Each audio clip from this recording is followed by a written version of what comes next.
జై శ్రీమన్నారాయణ. శ్రీమతే రామానుజాయ నమః.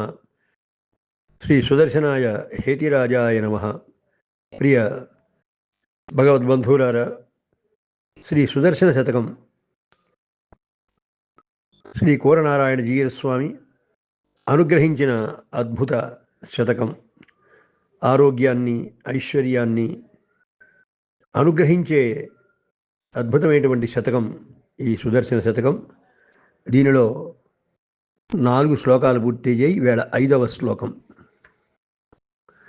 రంగేశ విజ్ఞప్తికరామయస్య చకార చక్రేశ నుతిం నివృత్తయే సమాశ్రయేహం వరపూరణీయః తం కూరనారాయణ నామకం మునిం అని గ్రంథకర్తకి దాసోహం సమర్పించి, ఈరోజు సుదర్శన భగవాన్ యొక్క దివ్య వైభవం ఎలా ఉన్నదో వారు దర్శించినటువంటి విధానాన్ని తెలియజేస్తున్నారు.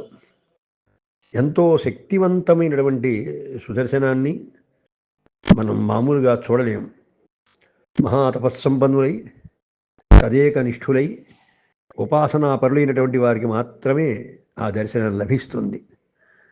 ఆ దర్శనాన్ని దర్శించినటువంటి మహానుభావులు 100 శ్లోకాల్లో దీన్ని తెలియజేసి, ఈవేళ చిత్ర విచిత్రమైనటువంటి రంగులు మారుతూ కనిపిస్తున్న చక్రాన్ని దర్శించిన విధం తెలియజేస్తున్నారు.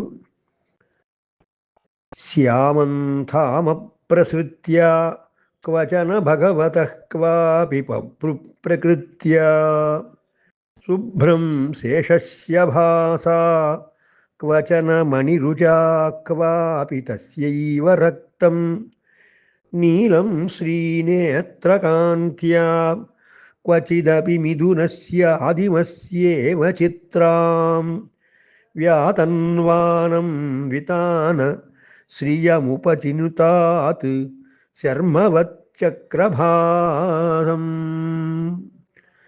శ్రియముపచినుతాత్ శర్మవచ్చక్రభానం. దీనిలో సుదర్శన భగవాన్ యొక్క తిరుమేని కాంతి ఎలా ఉందో ఆ కాంతి వైచిత్ర్యాన్ని, విచిత్రతాన్ని తెలియజేస్తున్నారు. సుదర్శన ఆళ్వారి యొక్క దివ్య శరీర కాంతి సమీపం ఉన్నప్పుడు ఒక రకమైనటువంటిది, ఇంకొక సమీపంకి చేరినప్పుడు అక్కడున్న దాని ప్రభావంతో మరొక వర్ణాన్ని సంతరించుకుంటూ అనేక వర్ణాలతో కనిపిస్తోందట.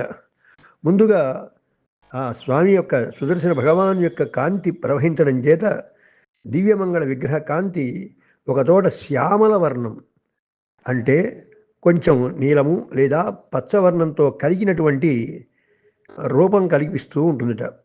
ఇది అంటే భగవంతుని యొక్క దివ్యమైనటువంటి తిరుమేని కాంతి ఎలా ఉంటుందంటే రాధేశ్యాం అని అంటుంటాం కదా, ఆ శ్యామల వర్ణం, ఆ వర్ణాన్ని కలిగి ఒకచోట సుదర్శనం కనిపిస్తూ ఉంది.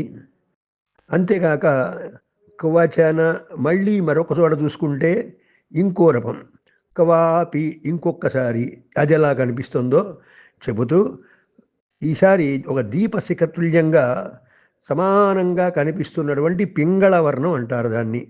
ఆ వర్ణముతో కనిపిస్తున్నారు సుదర్శనుడు. ఇక 3వ చోట చూస్తే సహజ సిద్ధమైనటువంటి దివ్య శరీరము శ్వేతకాంతి.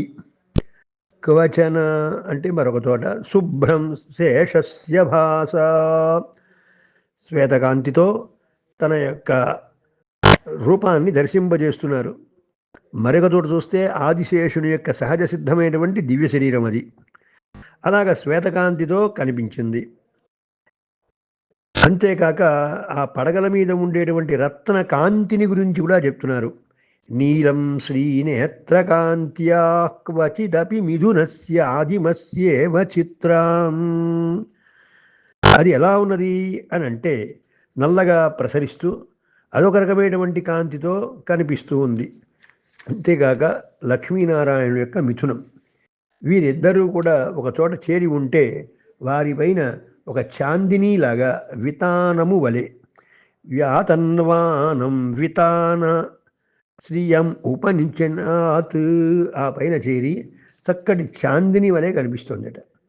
ఇలాంటి సుదర్శన జ్యోతి మరి మీకు సుఖమును కలిగించుగాక అని వారు దర్శించినటువంటి ఈ అద్భుత రూపంతో ఉన్న ఆ స్వామి తప్పక రక్షించాలి అని తెలియజేస్తూ ఉన్నారు స్వామి.